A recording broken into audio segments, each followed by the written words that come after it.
अस्सलाम वालेकुम प्यारे नाजरीन, हकीम साजिद महमूद आपकी खिदमत में हाज़िर है। नाजरीन, आज मैं आपको मैदे की तेज़ाबियत, सीने की जलन का कामयाब नुस्खा बताऊंगा। जो लोग मुख्तलिफ़ किस्म की दवाइयाँ इस्तेमाल करके थक गए हैं, उनके लिए बहुत ही ज़बरदस्त आज कमाल का नुस्खा लेकर आया हूँ। जब मैदा ख़राब होता है तो भूख नहीं लगती, जितना भी खाया जाए हज़म नहीं होता, पेट बढ़ जाता है, खट्टी डकारें आती हैं, हाथ पाँव के तलवे जलते हैं और ना ही सेहत अच्छी रहती है और मुंह से बदबू आती है।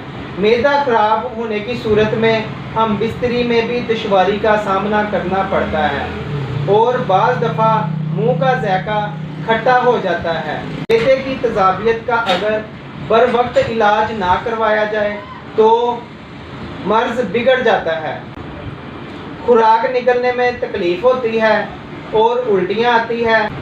मैदे में अल्सर और कैंसर होने के भी इम्कान पैदा हो जाते हैं।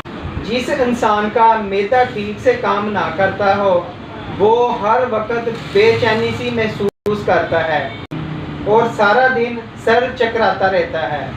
आज मैं मैदे की तेज़ाबियत का बहुत ही शानदार नुस्खा आपको बताऊंगा।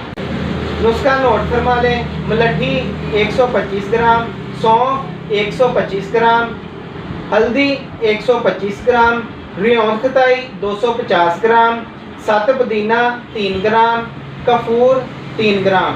इन तमाम चीज़ों को आपने बारीक पीस कर पाउडर तैयार कर लेना है।